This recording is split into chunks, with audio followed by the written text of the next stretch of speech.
할렐루야. 하나님은 생명의 근원이 되시죠. 생명의 근원이라는 것은 모든 생명은 하나님으로부터 나왔다 그런 얘기죠. 세상 만물이 하나님으로부터 나와서 지금 만물을 지금도 운행하시고 지금도 만물을 주관하시고 생명은 쉼이 없어요. 생명이 끊어지면 죽어요. 죽은 거예요. 그래서 쉬지 않습니다. 생명은 끊어지지 쉬지 않습니다. 그 생명만 씨앗에 생명만 있다면 언젠가는 그것이 온도가 맞고 물이 겹쳐지면 생명이 있어요. 제가 주일학교를 우리 학생들에게 기도할 때마다 저들이 지금은 빛지 않은 가정에서 아무것도 모르고 교회 나와서 찬양도 하고 선생들이 하는 얘기 듣고 목사가 하는 얘기 들어서 저들이 말씀이 저들이 생명으로 받아져서 저 영혼에 들어가 있다가 하나님 언젠가 이제 하나님의 역사가 있어서 이제 그 생명이 움켜들 때가 있을 것입니다. 그것을 위해서 우리가 지금 저들을 가르치고 지금 저들을 우리가 인도해서 지금 열심히 하고 있습니다. 저들이 생명이 있게 해주세요. 생명만 들어가면 언젠가는 커서도 저들이 커서 다 뭐 중학교 졸업받고 고등학교 졸업 다 여기 나온다는 보장 없잖아요. 지금도 보면 뭐 100명 중에 10명 될똥말똥 하니까요. 그러나 9명, 90명 정도는 아직 나오지 않지만 그러나 그들 속에 하나님의 생명만 들어가 있었다면 언젠가는 이제 운이 틀 거다. 씨앗이 언젠가는 운이 트잖아요. 그 안에 운이 터요. 언젠가 생명만 살아있다면 생명으로만 살아만 있다면 온도가 맞아지고 이제 습기가 올라오고 이제 적당한 때가 되면 반드시 운이 트게 돼 있어요. 하나님 말씀은 생명이 있기 때문에 반드시 그들이 그 안에 그것만 들어가고 있다면 언젠가는 커서도 죽기 전에 언젠가는 하나님 저들이 생명이 있기를 원합니다. 생명이 들어가게 해주세요. 우리가 그 일을 하고 있습니다. 하나님 아시죠? 이렇게 우리 영혼들 어린 것들에게 할 때는 항상 그런 기도가 되고 특히 우리 여름 성경 할 때도 그랬습니다. 우리가 여기서 여름 성경 한다고 다들 데리고 온 애들 한 번 왔다 가고 많은 애들이 다 정착되지 않아요. 또 나오지도 않습니다. 그렇다 할지라도 그들에게는 우리는 생명을 계속적으로 공급해서 생명만 들어갔다면 언젠가는 운이 튼다 하는 그런 마음과 그런 각오로 기도를 하고 또 그런 마음으로 그들에게 생명을 전하는 거예요. 여러분도 지금도 마찬가지입니다. 지금도 여러분들이 말씀을 증거할 때에 생명으로만 받아들인다면 적당한 때가 되면 얼마든지 하나님 영광을 나타내고 크게 사용하시는 그런 하나님의 도구들이 될 것을 확신하고 어렵고 힘들고 그렇지만 그런 있는 힘을 다해서 복음을 전하는 것입니다. 시편 24편에서도 보면 하나님 만물을 주관하신다고 그랬어요.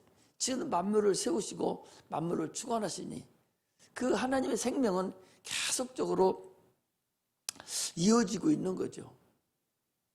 어떤 목사는 이제 2033년이죠.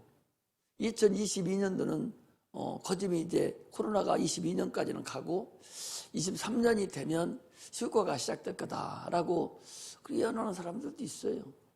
자기들이 창세기를 가지고 뭐 쭉 그 날짜를 계산해보고 이렇게 계산하고 저렇게 계산해보니까 그때는 틀림없을 것 같다라고 하는 분들도 있어요.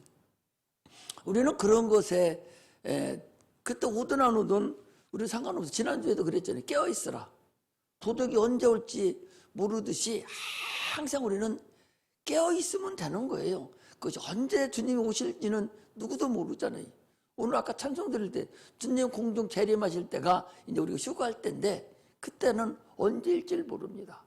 세상이 참으로 안전하다 할 때에 하나님을 마음에 모시기를 싫어할 때, 모이기를 싫어할 때, 믿음이 세상에 이제 없을 때에, 그때는 이제 주님 오신다고 그러지.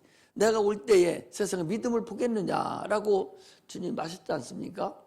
믿음이 없으면, 이제 더 이상 믿음을 가질 사람이 없으면 주님 그때는 오시는 거예요. 왜?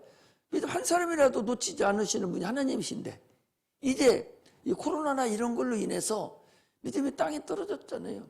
어제도 국민일보에 교회가 큰 교회, 뭐 분당에 있는 교회라든지 막 이런 상계동에 있는 교회, 큰 교회들이 막 덩치가 큰 몇백억씩 되는 교회들이 막 신문공고가 나왔어요. 내놓는다고. 사모님이 그걸 보고 그걸 찢어가지고 나한테 주더라고. 왜 이거 주냐고. 그러더니 그것은 여러분 빙산의 일각이에요. 1300개가 처음에 작년에 1300개가 나왔다고 그랬으니까 지금 뭐 말할 수가 없습니다. 천주교도 지금 반절이 줄었다잖아요.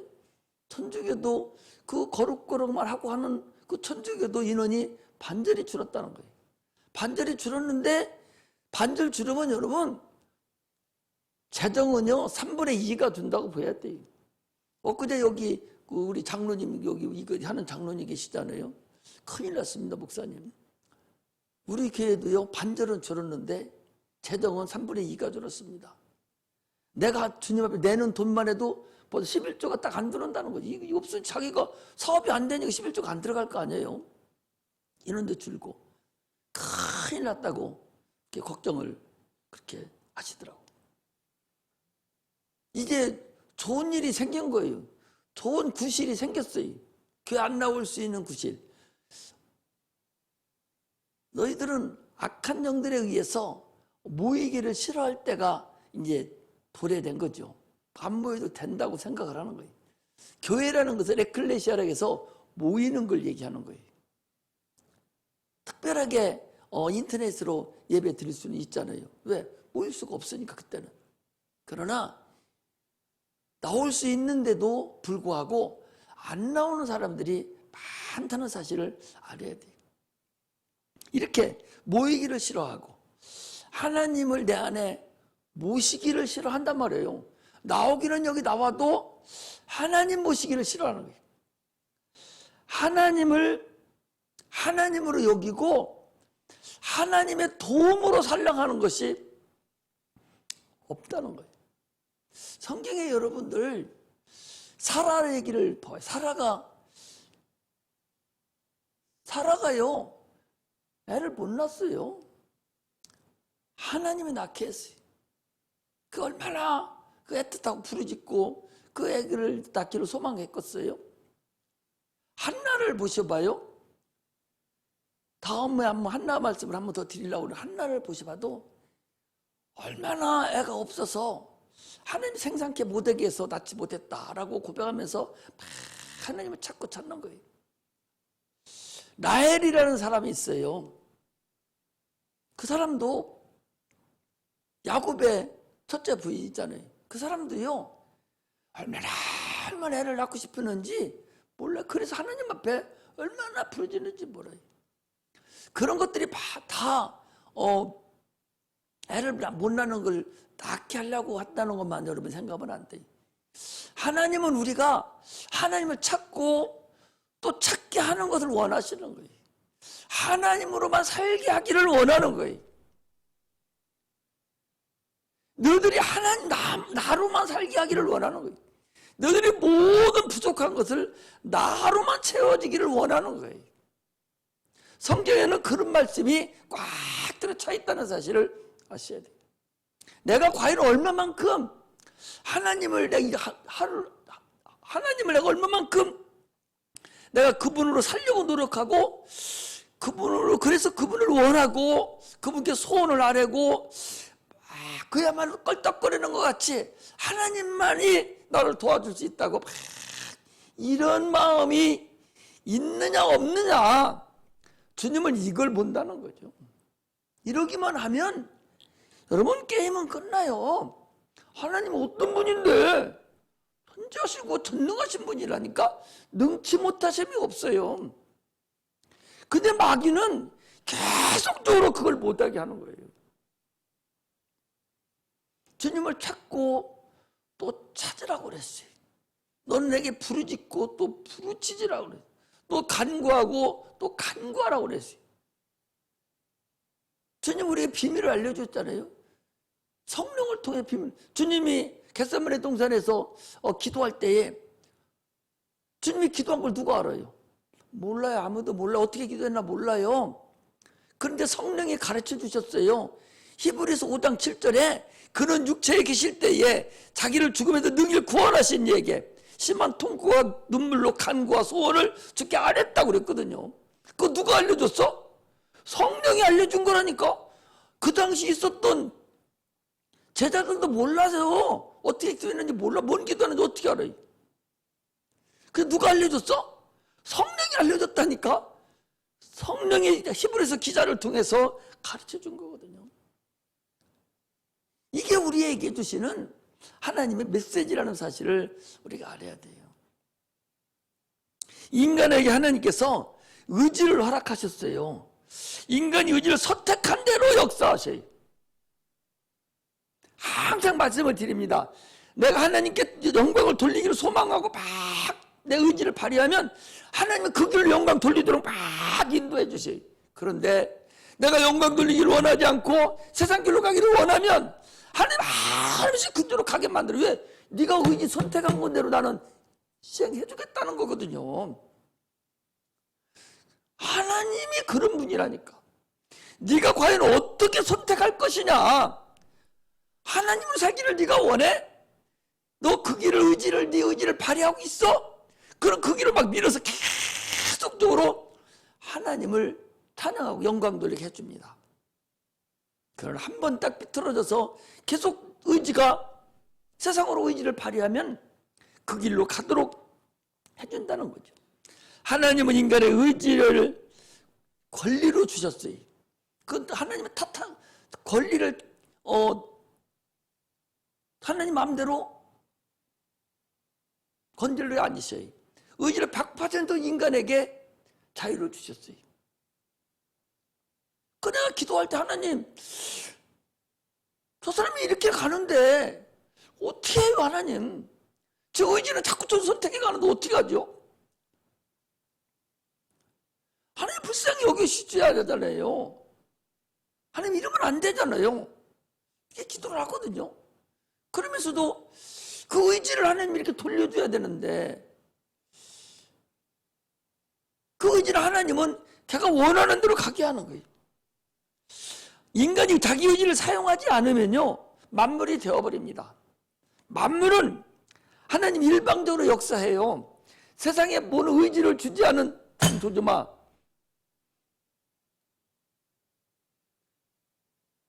만물에게는요 의지를 주시지 않았기 때문에 하나님의 그대로 지켜놓은 대로 하나님의 프로그램에 그냥 의지가 이루어져요. 그래서 그 만물은 하나님의 역사를 하셔요. 그러나 사람은 만물이 아니에요. 로봇으로 만들시지 않았다니까. 자기 인격이 있어서 자기 의지를 발휘해서 살도록 만드는 것이 인간입니다.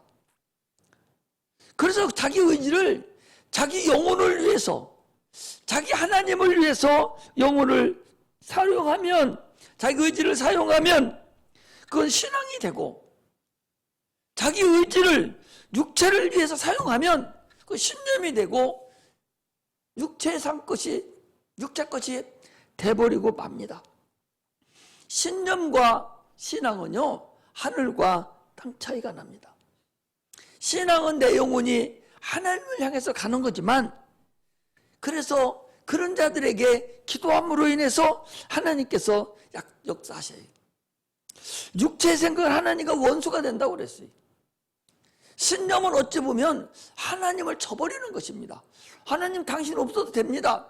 내 의지와 내 생각으로 내가 해나갈 수가 있습니다. 이렇게 하는 것이 그게 신념이에요. 그건 태초에 아담과 하와가 범했던 원죄와 같습니다. 하나님과 높아지고 하나님과 같아지려고 하는 그런 원죄적인 성격이 있는 겁니다. 내 의지를 하나님을 향해 사용하는 것을 너는 믿음이 있다. 이렇게 하나님 것을 소유할 수 있는 그런 믿음을 소유할 수 있는 것은 뭘로 가지고 오냐? 믿음으로만 가지고 올 수 있어요.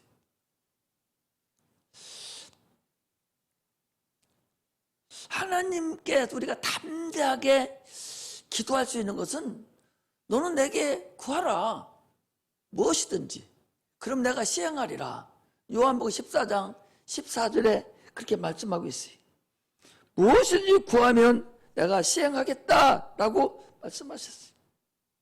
신앙은 생명이 있지만 신념에는 생명이 없어요. 나아만이라는 사람이 엘리사에게 와가지고 문둥병 고치러 온 사람이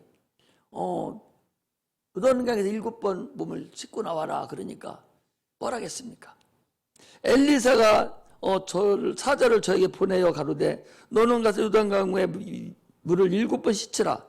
네 살이 여전하여 깨끗하리라 그랬더니 이 나아만이 내 생각에는 이거 자기 생각이에요.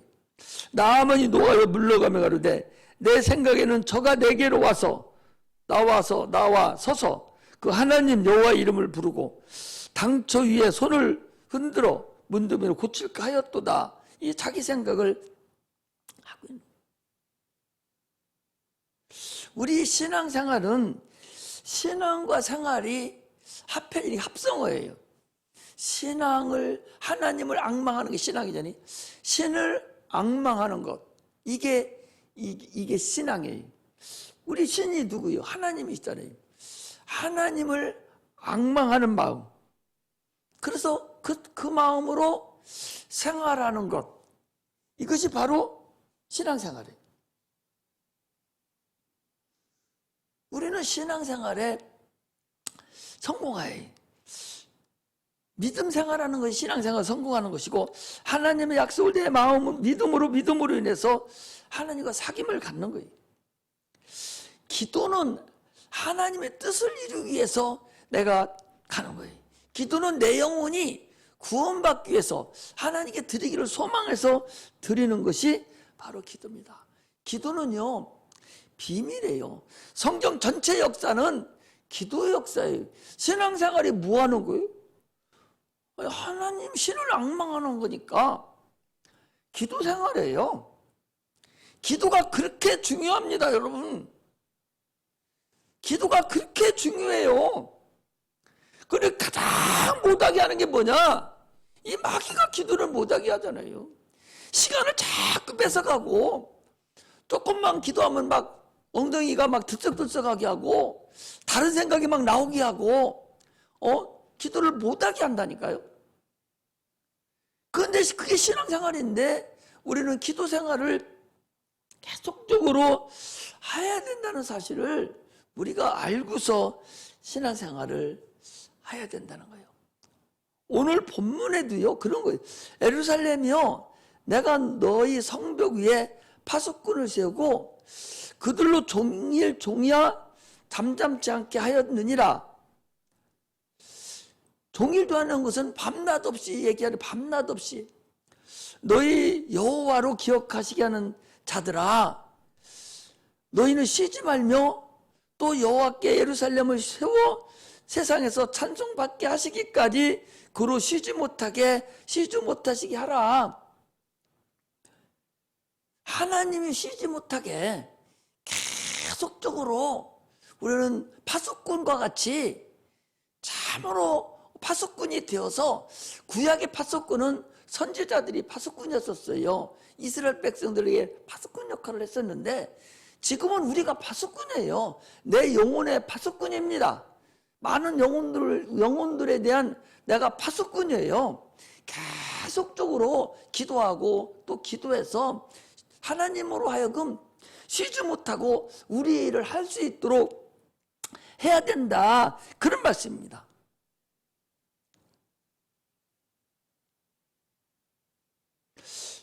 아니 풍랑을 이는 지금 배에서 마가복음 4장 38절에 보니까 예수께서 고물에서 베개를 베고 주무시더니 제자들이 깨우며 이르시되 선생님이요 우리가 죽게 된 것을 돌아보지 아니하시나이까. 지금 풍랑이는 배를 타고 지금 제자들이 가는데 물결이 일어서 풍랑이는 배가 뒤집히게 된 거예요. 주님은 지금 편히 주무시고 계셔요. 그분 주무시는 걸 주무시지 못하게 하라는 거야. 우리 기도가 그걸 하는 거다 그 소리예요. 너는 지금 풍랑 만나고 있지 않느냐? 응? 우리는 지금 풍랑 만나고 있잖아요. 세상은 풍지풍파에 계속적으로 풍랑을 만나고 있습니다. 큰 파도든 작은 파도든 무리를 지금 가고 있는 중이에요. 언제 무슨 일이 우리에게 닥칠지는 아무도 모릅니다. 야, 어제도 사모님 보고 그랬어. 아니 저녁에 나하고 둘이 저 천변에 둘이 이런 얘기 저런 얘기 하면서 운동하고 샤워하고 그러고 잤어요. 나는 잘 잤는데 저 사람은 잠 못 자고 밤새도록 저 난리치고 난리 났다니까. 죽는다고 막 그러고 아프다 막 그랬다니까. 그래서 어제 내가 그랬어. 봐, 나랑 저 어떤 이게 같이 그렇게 잘 운동까지 갔다 왔는데 하룻밤새 그 난리 쳤잖아. 모르는 거라니까요. 5분 후에 여러분 자기 일 합니까? 5분 후에 자기 일 알아요? 몰라요. 지난번에도 우리 가서 뭐 먹고 오는데 갑자기 맹장이라고 차 타고 오면서 배 아프다고 난리 쳐가지고 바로 실려갔잖아요. 5분 전에 뭘 먹었다니까. 차 타고 오면서 찬송하고. 근데 5분 후에 배 아프기 시작해서 그게 바로 뭐예요? 그분을 의지하는 거예요. 야, 우리가 죽게 됐지만 주님이시잖아. 그분 하나님이시잖아. 깨지 마. 편하게 주무시게. 그리고 놔두지 말라고 소리요. 그렇게 놔두지 말라는 거예요. 응? 주님은 너희들이 깨서 일어나서 나를 깨우기를 원하신다는 거예요. 응? 주님 우리를 도와주시기를 원하시는 분이라니까.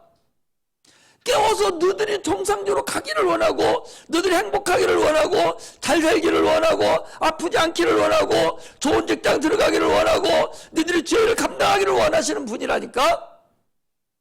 그렇게 하시려고 십자가 못 박혀 죽으셨잖아요. 그렇게 하시려고 채찍에 맞으셨다는가 말이에요. 그렇게 하시려고 가시멜로wan을 쓰셨지 않느냐 말이에요. 우리 인간의 모든 걸 다 채울하셨다고 그랬어요. 우리 인간의 육체적인 모든 것을 주님이 자기 육체로 다 채울했다. 다 경험을 했다 그 소리. 아프지 않은 사람은요, 아프지 않은 사람은 그 아픈 걸 몰라요. 내가 대상포진이 아파서 그렇게 죽을 뻔했기 때문에 대상포진 걸린 사람 보면 내가 그 사람 아프다고 안 해도 너 지금 무지내가 아프겠구나. 야, 너 진짜 너무 아프겠구나. 내가 안다니까. 걔가 아프다고 안 해도 내가 미리 알아. 내가 너무 아파봐가지고 이게 다 난리나고 막 그랬잖아요. 안다니까. 내가 그냥 가난하게 살았어. 껄떡거리고 쌀밥도 못 먹고 고깃국도 못 먹고 커봐서 지금 가난한 사람들 내가 그 심정을 안다니까. 마찬가지로 하나님이 우리 인간의 모든 육체 부분에 대해서 주님이 이 땅에 오셔서 자기 육체를 다 채울하신 거예요. 그분이 가난하게 사셔도 머리 들 것이 없다고 그랬잖아요. 예수님을 따라다니는 자들이 밀박까지 지나가게 비벼서 이거 뭐 풀어서 배고파서 먹었다고 그랬어요. 성경에 그랬어요. 그렇게 가난하게 사시면서 우리 인간의 가난함을 채울하셨어요. 내가 가난하게 되시면, 주께서 가난하게 되시면 너희를 부유케 하랍니다. 주님이 그랬잖아요. 우리의 저주를 그 자기의 가시던 굴로 찔림을 당하심으로 다 감당하셨고, 채찍에 맞으심으로 우리의 질병을 다 감당하시는, 우리 영혼이 지옥과도 그 어렵게 당할 그 일을 위해서 지옥까지 않게 하려고 죽는 일까지 감당하신 그분이, 나 싫다니까 니들 나 깨우지 마, 죽으려면 니들이 죽어, 그러시는 분이 아니라니까. 우리는 착각하고 주님 생각해서 기도하지 않는 것 같아요. 기도는 그분을 깨우는 거야. 천사들이 가서 막 주님 지금 여기 또 왔습니다 또 왔습니다 막 계속 그러 올라오기를 천사들이 와서 보고하기를 원하지. 오지마 나 자야 돼 그런 분이 아니라니까. 기도는 바로 주님을 깨우는 거예요. 귀찮게 하는 거예요. 아니 불의한 재판관에서도 불의한 재판관이 왜 들어줬어요? 저거 안 해주면 내가 귀찮아 죽겠어. 지금 무슨 일 하려면 저 난리치고 하니까 귀찮아서 아무것도 없고 오직 귀찮아서 해준다는 거예요. 귀찮아서 나를 번거롭게 함으로 내가 들어주마. 네 원한을 내가 풀어주마 이랬거든요. 주님이 오죽하면 주님이 그런 말씀을 다 하셨겠어. 우리에게 얼마나 또 설득을 하셔요? 너희들이 기도하여 산다는 것을 얼마나 더 설득을 해야 알아듣냐 말이에요. 기도하지 않는 것은 성도 여러분 왜 기도한 구하지 않냐? 믿음이 없기 때문이 그래요. 하나님의 살아계심을 몰라서 그래요. 하나님이 살아계시고 살아계신 하나님은 내 아버지고 나를 도와주시려고 오신 분이라고 한다면 지금 기도할 거리가 없어? 김성은 기도할 거리가 없어? 기도할 거리가 없어? 당신들이 지금 기도할 거리가 없어? 기도할 거리가 없냐고. 기도할 거리가 없어서 한마디도 기도 못하고 대충대충 하고 마냐 말이야. 참으로 하나님의 일이 무엇인지를 몰라요. 하나님이 무엇을 원하는지를 모른다고. 내 형편을 몰라. 그냥 대대로 되라 이러거든. 이 산성동에 사는 사람들 항상 얘기해서 여기 사는 분들은요 여기만 쳐다보고 땅만 쳐다보고 돌아다녀가지고 또 서울이라는 것을 알지도 못하고 거기 가면 막 큰일 나는 줄 알고 막 정신이 없고 이래가지고 거기는 가지도 못해요. 그러니 서울이라는 걸 알지도 못하니 세상은 어떻게 알겠어요? 서울도 모르는데 안 가봤는데 서울을 어떻게 또 세상은 어떻게 알겠어? 하나님을 어떻게 알겠어? 그런 사람 몰라도 자기를 몰라도 너무나도 몰라. 하나님으로 하나님만 역사하시면 나는 능치 못함이 없다고 주님 분명히 그랬잖아요. 나를 믿는 자는 능치 못함이 없다고. 그 말씀대로 그냥 살아가야 되는데 기도를 하지 않아. 하나님께서 주님께서 그랬어요. 예수께서 나와 일러 가라사대 하늘과 땅의 모든 권세를 내게 주셨으니 주님이 다 가지고 계셔요. 또 빌립보서 2장 5절에 11절에 보니까 하늘에 있는 자들과 땅에 있는 자들과 땅 아래에 있는 자들로 모든 무릎을 예수 이름 앞에 꿇게 하시고 그랬거든요. 그러니 그분으로만 해결받으면 여러분 게임 끝나요. 근데 뭐 때문에 그렇게 기도하는데 인색하고 기도만 하라면 막 쌍심 잡고 난리치고 왜 그러냐 그 소리.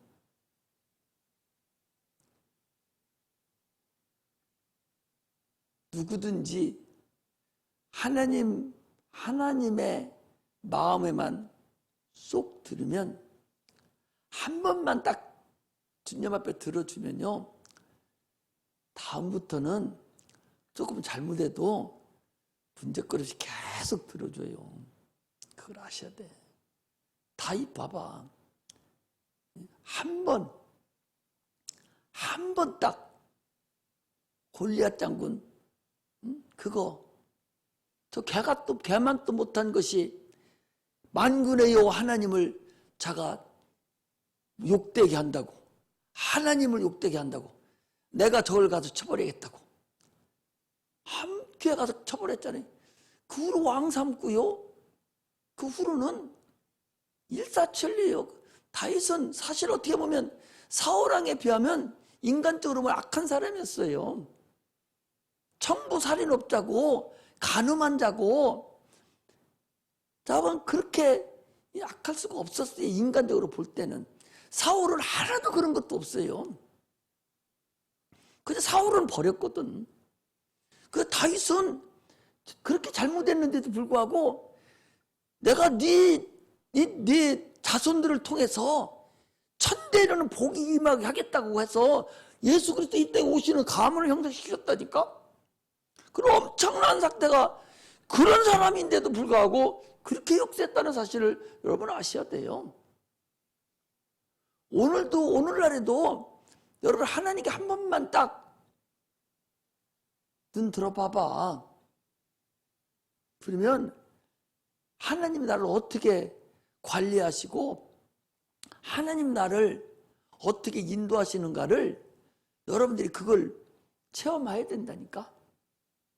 계속적으로 주님 앞에 기도해야 돼요. 그 기도가 하나님으로만 행할 수 있다고. 하나님만을 의지해서 하나님으로만 모든 행할 수 있다고 계속 실성 들린 사람 같이. 실성 들리는 게 뭔 소리요? 실성 들리는 게 뭔 소리요? 미친 걸 얘기하는 거예요. 미친 사람 같이 눈 뜨면 예수, 눈 뜨면 하나님만을 계속. 사도 바울이 뭐 내가 마음이 온전하여도 주를 위해서, 미쳤어도 내가 주를 위해서, 사나 죽어나 나는 주의 꽃이라고. 내가 미쳤어도 주를 위해서 미친다는 거야. 응? 주의 영광을 위해서 산다는 거야. 미쳤어도. 온전하여도 그렇다는 거죠. 그런 것이 우리에게 주시는 하나의 도전이에요. 하나님은 지금도 너희들이 나 쉬지 못하게, 나 잠자지 못하게 나 좀 깨워라. 응?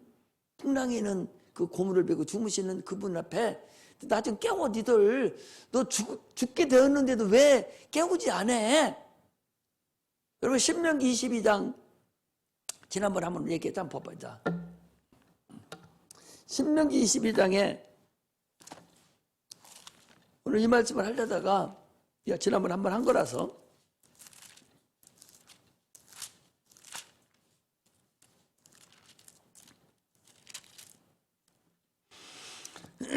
신명기 22장에 거기 보니까 이렇게 됐어요.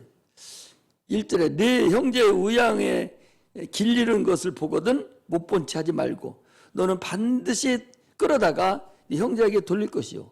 네 형제가 네게서 멀거나 내가 혹 그를 알지 못하거든 그 짐승을 네 집으로 끌고 와서 네 형제가 찾기까지 네게 두었다가 그에게 돌릴지니 낙이라도 그리하고 의복이라도 그리하고 우리 형제의 잃은 것은 아무 것이든지 내가 얻거든 다 그리하고 못 본 채 하지 말 것이며 내 형제의 낙이나 소가 길에서 넘어진 것을 보거든 못 본 채 하지 말고 너는 반드시 형제를 도와서 그것을 일으킬지니라. 못 본 채 하지 말라는 거예요. 그러면서 22절 23절에 보니까 처녀인 여자가 남자와 약혼한 후에 어떤 남자가 그를 성읍 중에서 만나 통관하면 너는 그들을 둘 다 성읍으로 끌어내고 그들을 돌로 쳐 죽일 것이니 그 처녀는 성읍 중에 있어서도 소리 지르지 아니하였으미요. 그 남자는 그 이웃의 아내를 욕부했음이라. 너는 이같이 하여 너희 중 악을 제할지니라. 만일 남자가 어떤 약혼녀를 처녀를 들여서 만나서 강간하였거든 그 강간한 남자만 죽일 것이요 처녀에게는 아무것도 행치 말 것은 처녀에게는 죽일 자가 없습니다. 이 일은 사람이 일어나 그 이웃을 쳐 죽인 것과 일반이라. 남자가 처녀를 들여서 만난 까닭에 그 약혼한 처녀가 소리 질러도 구원할 자가 없었음이니라. 자 여기 봐봐요. 무슨 얘기냐.